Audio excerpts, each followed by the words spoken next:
Good day mga kabonsai army. Andito na naman po tayo. Salute. For today's video, bago nga po pala ang lahat, sana po ay nasa mabuti kayong kalagayan habang pinapanood nyo po yung aking video na to. Nandito na naman po tayo for inspiration sa ating mga kabonsai army, sharing yan, update yan po. Dito po ngayon, update tayo ngayon. Ayan po. Ayan po mga kabonsai army. Ang ating workshop ngayon ay ang ating hibiscus. Hibiscus Taiwan. Ayan po siya. Shout out nga pala kay Tol Owel TV Mix Vlog. Ayan. Shout out sa iyo Tol. Salamat sa pagpasyal mo sa akin dito. Ayan. Po. Galit na galit. Ang daming ugat. Ayan po, pumuputok na ang ating lalagyan. Ayan. Sayang po kasi pag pinutol natin, hindi natin napaugatan, another materials naman po siya, ay nakakapanghinayang pag pinutol. Ayan po. Dahil ang target po natin dyan ay ito talaga, itong nasa baba na to. Yan. Yan, shout out sa ating kaibigan din na si Leonard. Yan. Yan po. Ang kagandahan po ng isang hibiscus, pag pinaugat po natin, bumubuka yung ibaba. Yan po. Nagkakaroon siya ng tapering. Yan o. Lumalapad yung kanyang base. Yan.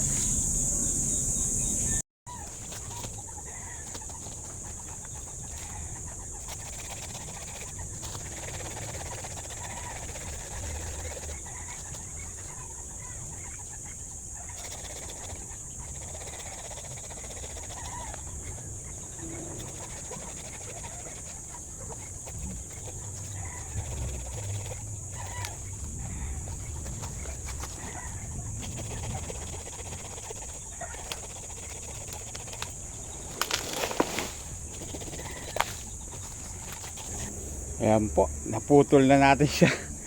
Napakahaba. Kung di ako nagkakamali, mga lagpas 15 feet yan ang naging haba niya. Ayan. Workshop muna natin to. Lilinisin ko po muna.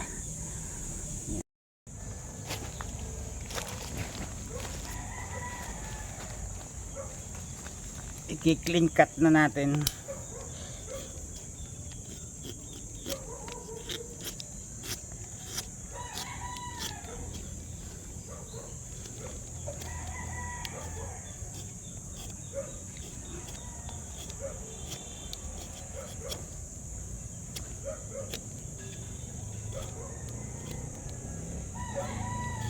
Yan.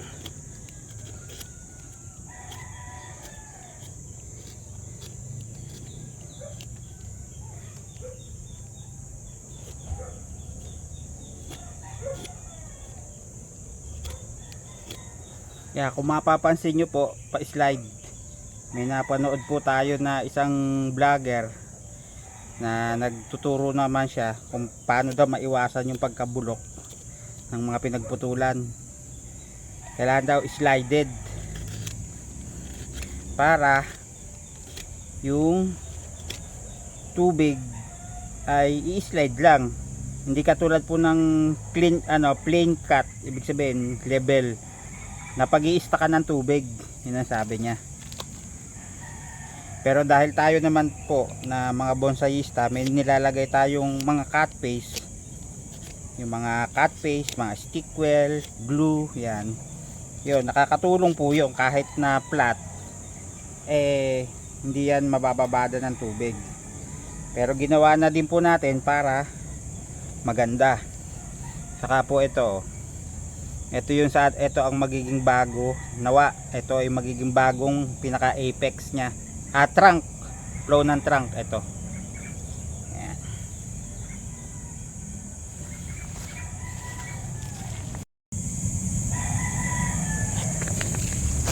Lagyan naman natin nito. Yan. Marami na tayong commercial dito. Baka naman Stickwell. Yan. Dadamihan po natin para pag natuyo makapal yung protection. Mura lang naman to, mga 60 pesos, 70. Pag ito nabili nyo ng 70 pesos medyo mahal na po yun, pero mura lang po ito para kumpara sa ibang alternative lang po ito ha. Hindi ko sinasabing ito ang tama, ito ang perfecto, ito ang magaling, yan, ito ang pinakamahusay. Hindi po, alternative lang po yan, na parehas lang din naman po ang binibigay na resulta. Yan. Yan. Ang kaibahan po niyan sa mga nabibili nating cat paste, may mga antibiotic na daw po yun. Protection para hindi naman insektohin. Yun po yung kaibahan. Pero yan, yung protection lang po niyan para hindi naman siya mabulok at mababad sa tubig. Yeah.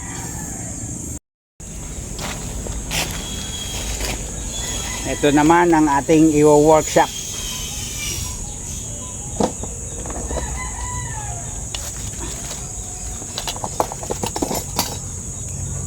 Makita natin kung gaano karami yung ugat niya. Upya. Dali natin itong mga pako na to. Ito nga po pala ay may ano yan, mayroon tayong reels na ginawa tungkol dito. Ayan. Ayun. Kung paano po natin yung ginawa, may reels po tayo dyan. Ayan. Para ano, ayun, napakadaming ugat. Ginamit lang po natin dyan ay ordinaryong river sand lang, wala po tayong rooting hormones ginamit dyan. Ayan.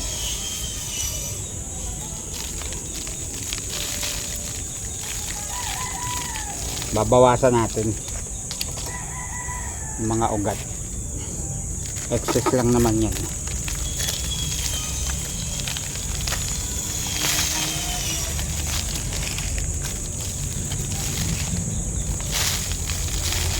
Para maputol tong pinaka excess na to, bawasan natin ugat.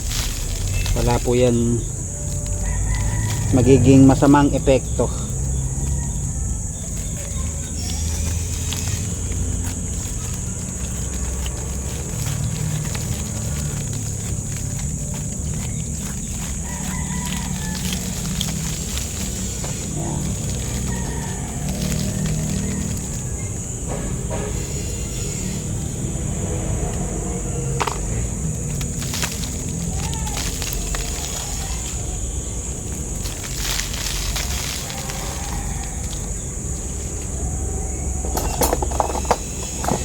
Nawala ang aking gunting. Ito na nga lang.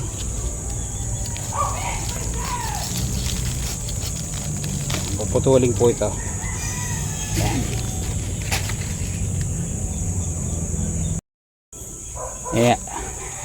Imbis na putulin ko nga pala na lang, ay babalatan ko na lang para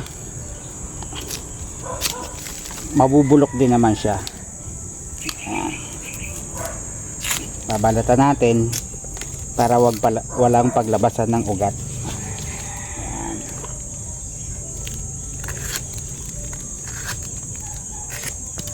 Ayan. Mabubulok siya. Ayan. Dahil yung ating pong lagare ay ayaw ko maglagari ng matino. Hindi pa rin po natin napapaayos. Ayan po. dahil sobrang haba naman niya, mahihirapan naman po tayo dyan na dito itayo, mabubuhay po yan.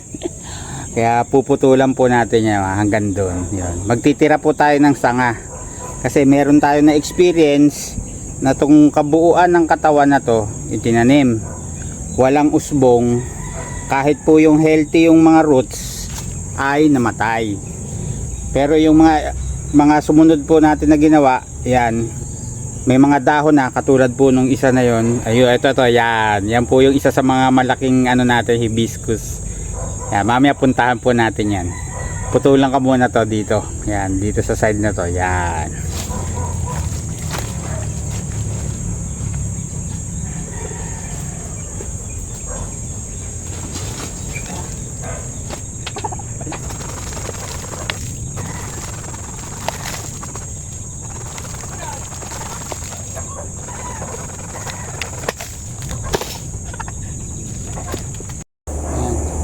Naalala ko, dapat nga pala linisin to, yung paikot na yan, para hindi magkaroon ng mga paikot na mga ugat. Yan, naalala ko, kailangan pala linisin.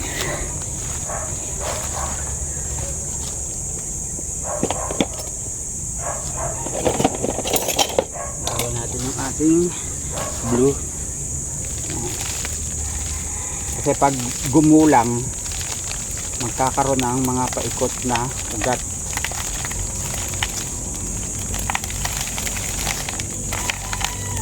Konting-konti lang naman, mawala lang yung mga paikot.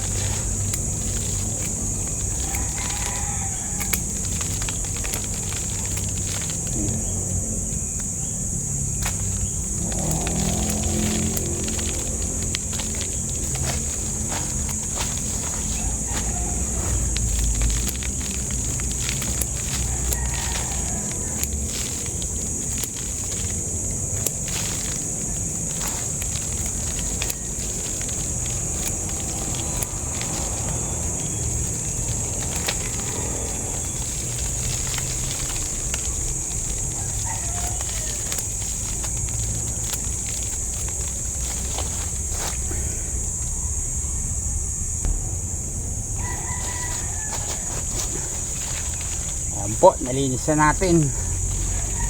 Dami mga ugat, pwede kaya itong gulayin. Ayan, kuha natin konti. May yan dito sa loob kung di ako nagkakabali, straw. Sinalihan po yan natin ng straw. Kaya kung mapapanood nyo po yung reels nito kung paano ko yung ginawa, para may kayo update. Ayan. Ayan, dito tayo sa isa sinasabi ko sa inyo po na yung pinutulan ko. Ayan. Ayan, ito po yun. May video din po tayo dyan sa mga baguhan na nakakapanood.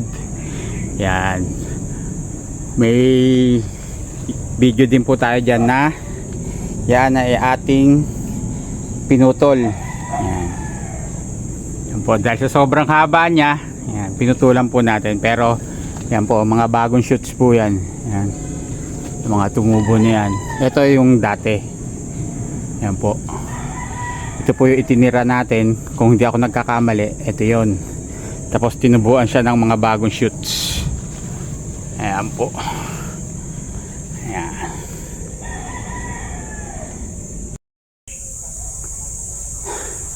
Iningal po ako.